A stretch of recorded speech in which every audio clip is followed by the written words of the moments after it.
Good evening, anti-MLM world. It's me, Emily. Um, I've been making notes of thoughts that have come across my brain at random times. So I'm going to go over a couple of the notes. So it's another let's just talk about stuff. All right, so PayPal, Venmo, and other stuff, they take a cut of your profits too. So yeah, if you use a Cash App or if you have a Shopify store or a Squarespace or anything like that, when your customers pay for their product, those companies take a cut of what you get paid. So again, I did the math again. When you sell two, buy one, and you have that $1.75 left in profits, and then you take out what your purchasing collection payment thing, their cut, shipping, tax, shipping supplies, marketing and everything. I did the actual math, you guys. You're making 45 cents a piece. 45 cents.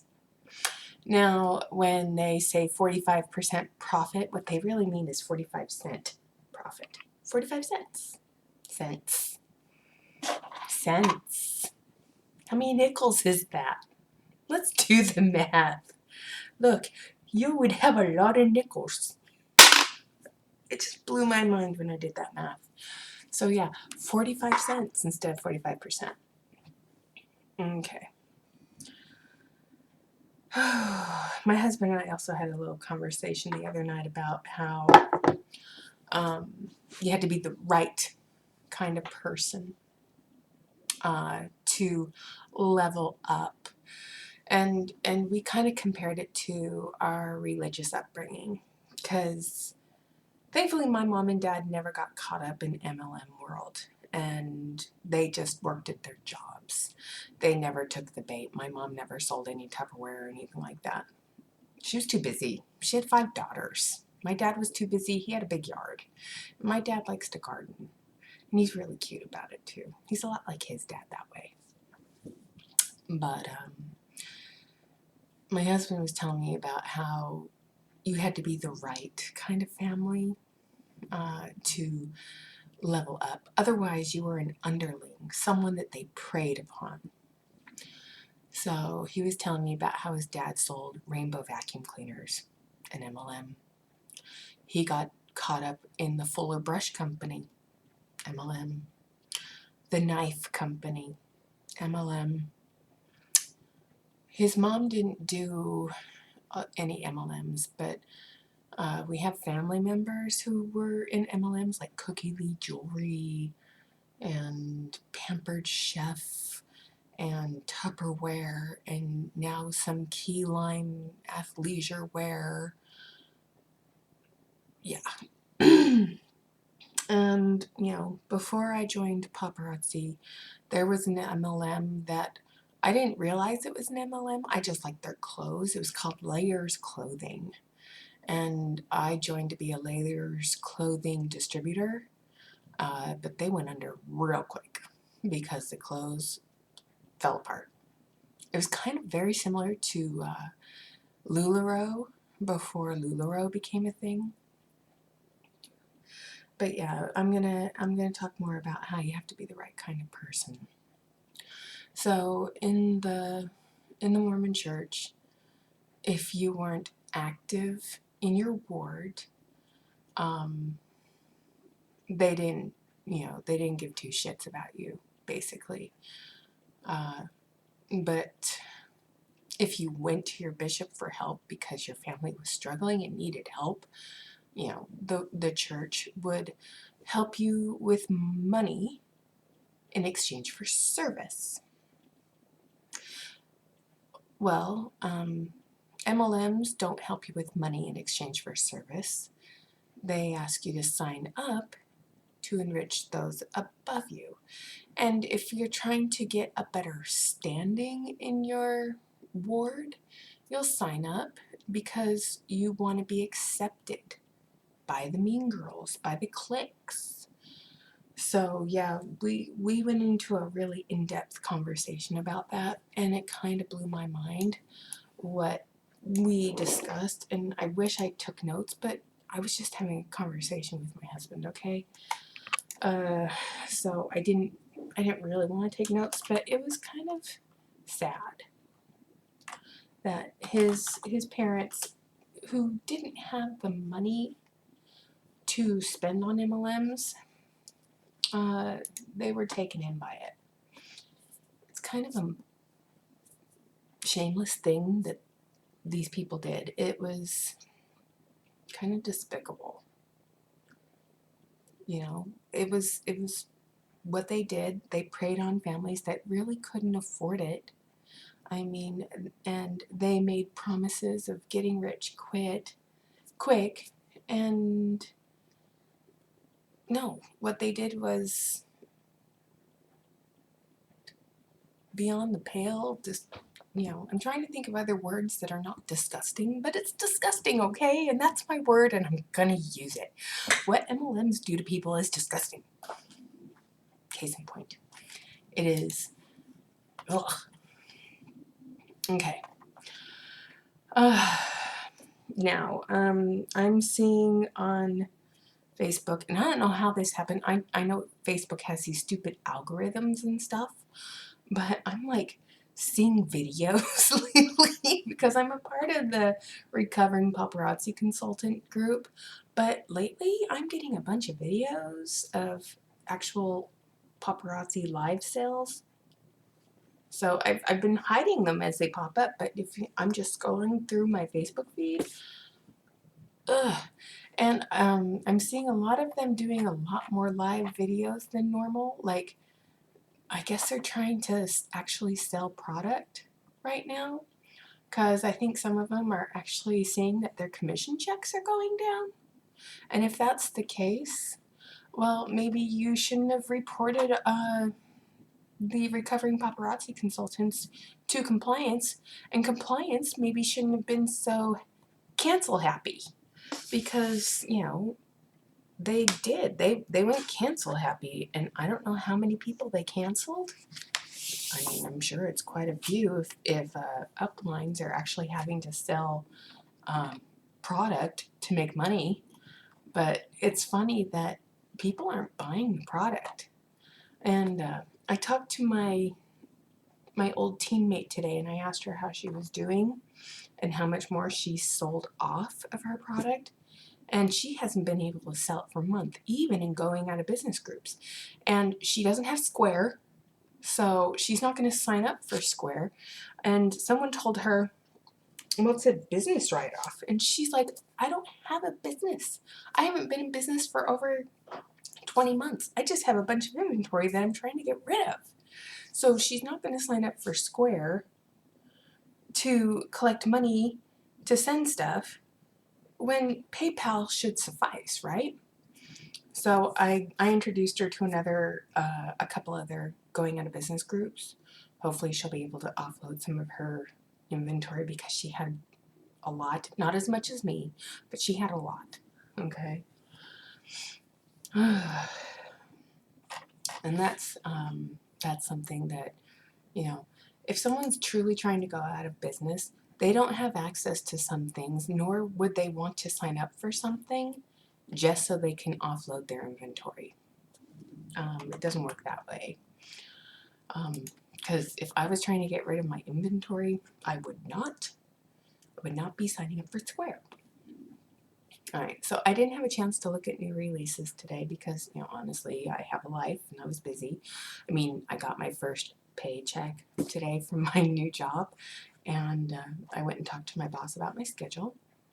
So that was really fun. And then I went to where I worked full-time a while ago, and nobody recognized me at the office because I've lost, quite a bit of weight. So right now, as I'm talking to you guys, I'm looking at what is new in the back office. It hasn't sold out yet. And it looks like Lip Sync's Links, which is one they had as a Fashion Fix piece a while back, but it was in brass. It's now available in silver. So it's considered a new release because it's in a new color. Fabulous color. Let's see what else looks new that I didn't see today. Oh, Southern Opera. It's another crackstone piece. Yay. That Beach Day Demure is just one of those acrylic-y pieces. It's not really demure. It's more ugh. Let's see. Anything else new? Ooh, Simple Blessings. Let's see what this one says. Ooh, I have to. It says Simply Blessed.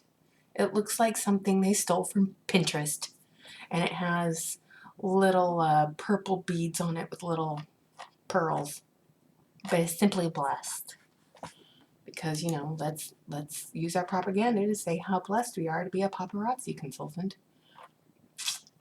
And, you know, I like having conversations with people about, you know, stuff.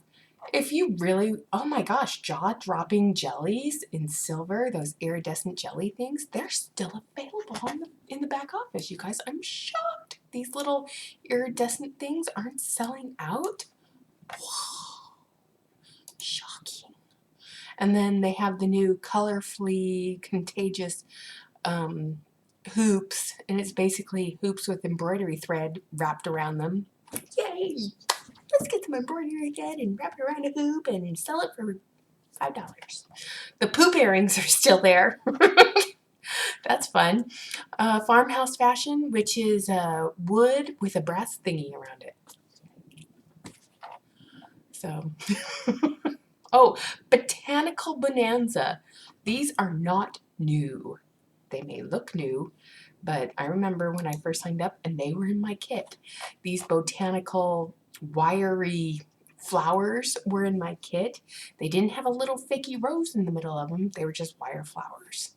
I got those in blue in my kit when I first signed up, and I gave them to my sister-in-law because she liked them.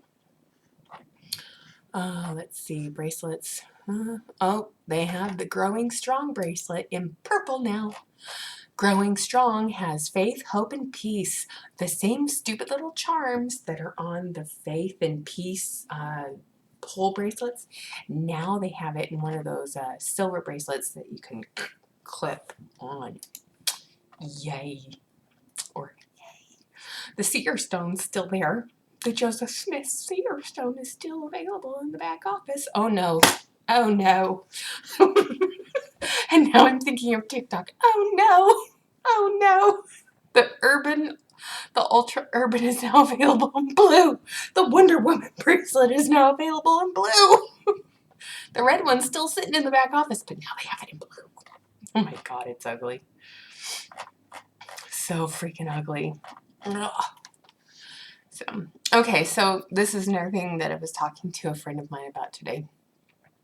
If you had the ability to design stickers that say thank you and pretty things inside fragile, I mean, if you had a way to design and print stickers and sell them on Amazon, you would make a killing with MLM people. You would make so much money because you could sell those stickers because those stickers are important. Because we talked about that before. Stickers are very important. Especially for those active consultants who like to dress up their packages in pretty little things. Quite interesting, actually. I just tried unsubscribing and it didn't work. I finally sent back a nasty email. I'm not sure if I did or not. Oh, forward it to me. Lori, forward it to me. Forward it to me. Yeah, you guys, if you're anti-MLM and you're still getting training emails and revolution alerts and the paparazzi alerts from Paparazzi Corporate, oh, forward them to me. I will read them and do commentary on them like you would not believe. I would have so much fun with that. I would get sarcastic and snarky and just have a fun time, you know, talking about those emails. Because, oh, I'm going to do this right now. I'm going to go to my blog. The Truth of Paparazzi. My experience. I'm going to go to my blog and I'm going to read that stupid chocolate cake email that someone sent. Let me find a piece of chocolate cake. Okay. What can we learn from cake? This was an email that I got. Oh, I posted this the same day I got the email from Paparazzi Corporate. And it was quite interesting. What can we learn from cake? That was the title of the email. What can we learn from chocolate cake at Paparazzi? We don't just sell jewelry, we sell confidence. Of course, we are proud of our nickel and lead-free products. Lies, they're not. At the $5 price point, because those are merely features. Focusing only on the physical characteristics of the accessories blinds us to a powerful sales technique. We're not just selling accessories, but we are selling feelings. Oh my God, really? No, they're not selling feelings. You're selling debt, and you're encouraging a cult-like lifestyle, and you're adding stress to people's lives, and thus they gain weight because they're eating chocolate cake to drown their sorrow and feelings in the chocolate cake, or the pizza that they may order, or the Chinese food that they ordered because they didn't have time to cook their family dinner because they were too busy hawking jewelry on Facebook Lives. Okay. During the recent Empower Me Pink tour, founder Trent Kirby summed this concept up in what is now famously known as the chocolate cake story. Okay, years ago, he worked as a server in a Brazilian all-you-can-eat type restaurant. Oh, it's probably, gosh, what was that place called? It was probably the one down by BYU, because they're Mormon, and they probably went to BYU, or Utah State, or Utah Valley, UVSC, Utah Valley College. Brazilian Steakhouse in Utah. All right, Rodizio. That was the name of the place, Rodizio Grill. And this place is extremely expensive. So, and they serve a bunch of stuff. They have this salad bar and stuff. And the chocolate cake, okay, this is how they describe it. A luxurious indulgent for chocolate lovers features a slice of decadent mousse torte made with a blend of several types of chocolate, 4 to be exact. It's gluten-free. Okay, it's a gluten-free chocolate cake.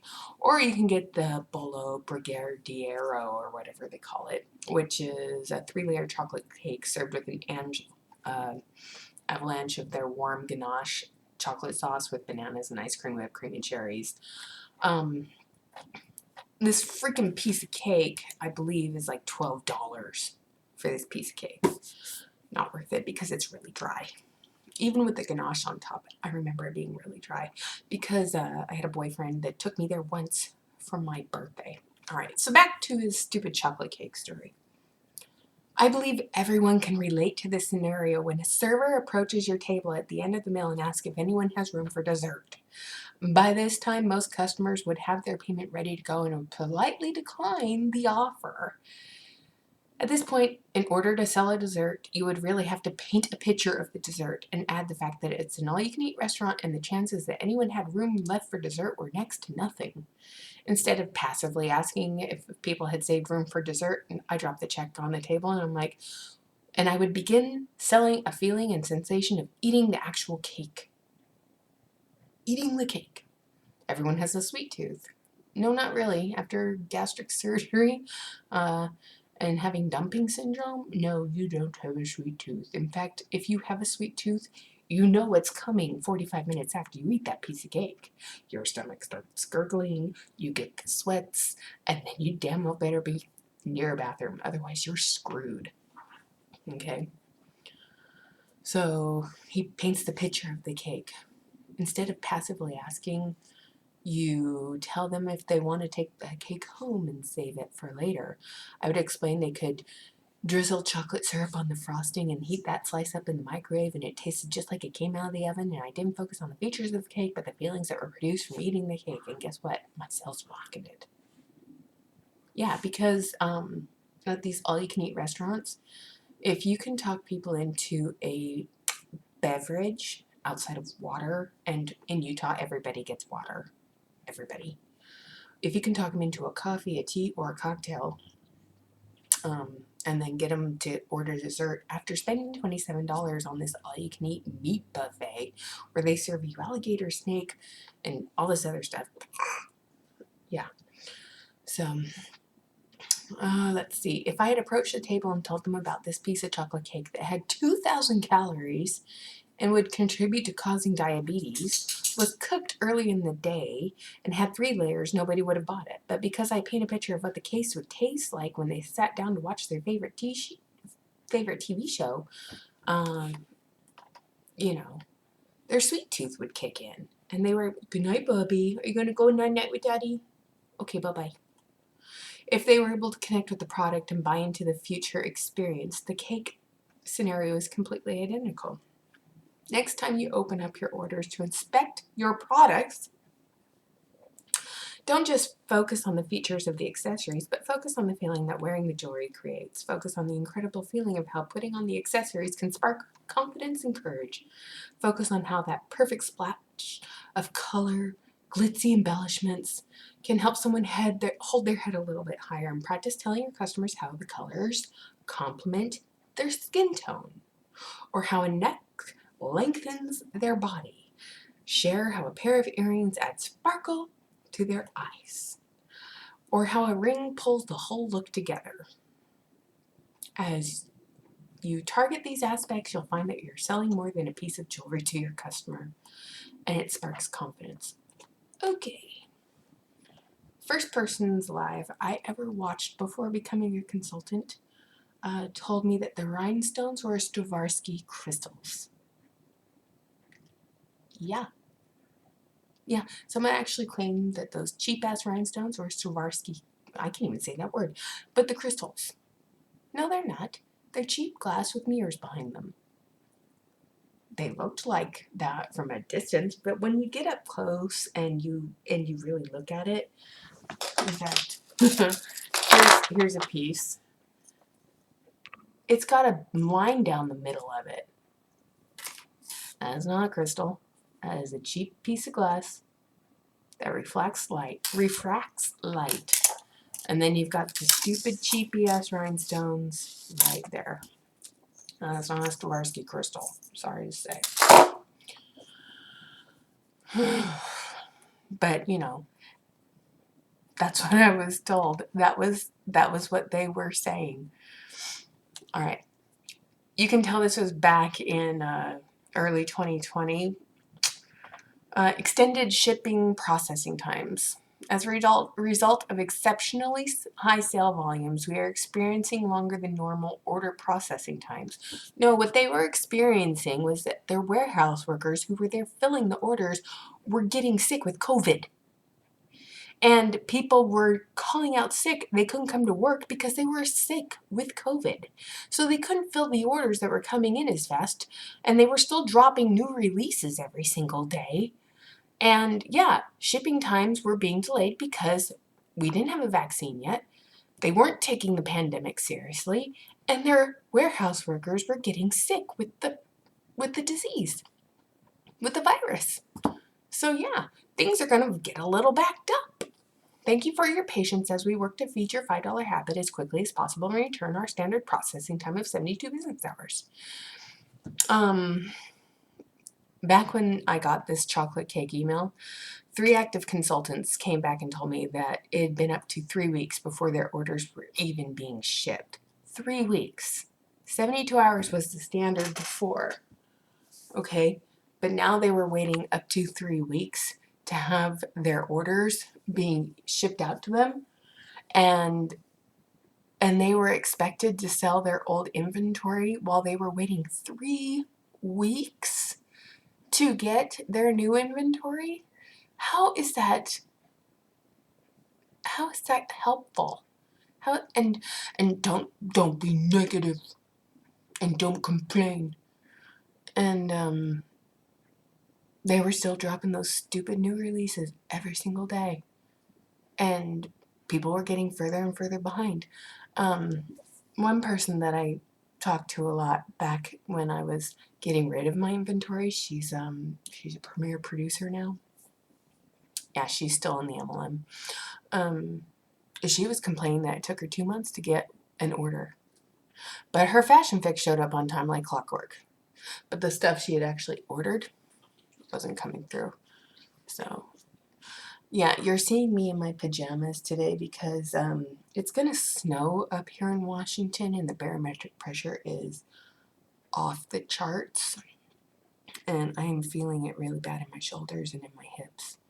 But hubby and I went to Bahama Breeze for dinner tonight, and it's been a while since we've been there. And the empanadas there are really good. So we got the empanada appetizer, and then I got like the grilled chicken cilantro crema. And I like that they do a smaller portion for that, you know, so you don't have to get the whole portion. And I still brought half of it home. And he got a Cuban, and it looked really good. And then he got the flight of what are those, like rum drinks. And it's been 5 or 6 years. I think if 5 years this month was the first time we were in the British Isles in the Caribbean, and we had a painkiller from this soggy dog, and it was a very strong rum drink. It was good, don't get me wrong. The fresh nutmeg on that thing is amazing and on point. But those drinks are strong, babe. So I've had a really good time catching up with people that were on my team that are now in the recovering paparazzi consultant group. It's so good to see some of you guys again, and it's so good to hear from people that reached out to me over a year ago.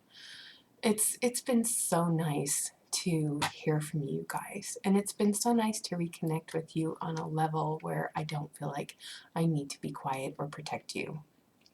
And it's been really nice that I've been able to find my voice here on YouTube and to just provide commentary to what I see and how I feel about stuff. You know, it's nice. It is. It's nice to have a place to come and just talk and vent and poke fun at stuff. You know, like the propaganda right there is just, it blows my mind still to this day. I mean, because I was getting their emails until I unsubscribed from them because I had to be stupid and unsubscribe from them. But yeah, I did a thing earlier today. I looked up consultants on their website, you know, where it says find a consultant. And I put in a consultant ID of 620000 to see if it had gone up that high yet. Because I'm curious. I want to see how many consultants they've had sign up recently, because I want to know how their recruiting efforts are going, considering they cut off their nose to spite their face by going on a cancel spree and cancel their consultants like they had plenty to spare, you know? Because they honestly didn't have plenty to spare. Otherwise, they wouldn't be on a push to recruit right now and find new victims. But they're definitely on a tear right now, that's for sure. And it's really sad. And I love how you go to home and it brings up the Z where you show the models that were at convention. Oh, and I've been having fun just stalking. So here's something I want to encourage all of you who watch my videos do. MLM content, Savannah Maria said this in the past, but MLM content, anything multi-level marketing related, is a violation of TikTok terms and agreements. So if people are on TikTok selling multi-level marketing products, report them to TikTok and explain in your report multi-level marketing, sales, video, or recruiting. You have to spell it out. Otherwise, it's not going to get taken down and their account won't be suspended or worse, canceled. So I say we go on a reporting spree on TikTok. Find those videos that are MLM related, where they're sales related or recruiting related, and let's get those suckers taken down. I mean, we are making an impact. More and more people are seeing the content that Roberta's putting out there, Savannah's putting out there, Tracy and Geraldine are putting out there. People are seeing our content and they're paying attention. So if we can get one person to cancel or not sign up every single day, I consider it a victory. By turning people off to this, it's a victory. By preventing people from making the same mistake I made, it's a victory. So I'm just thinking out loud. I've been rambling on for 30 minutes. Thanks for watching my videos, you guys. I'm going to say this even though I hate saying it. Like and subscribe. No, really don't have to, but thanks for watching.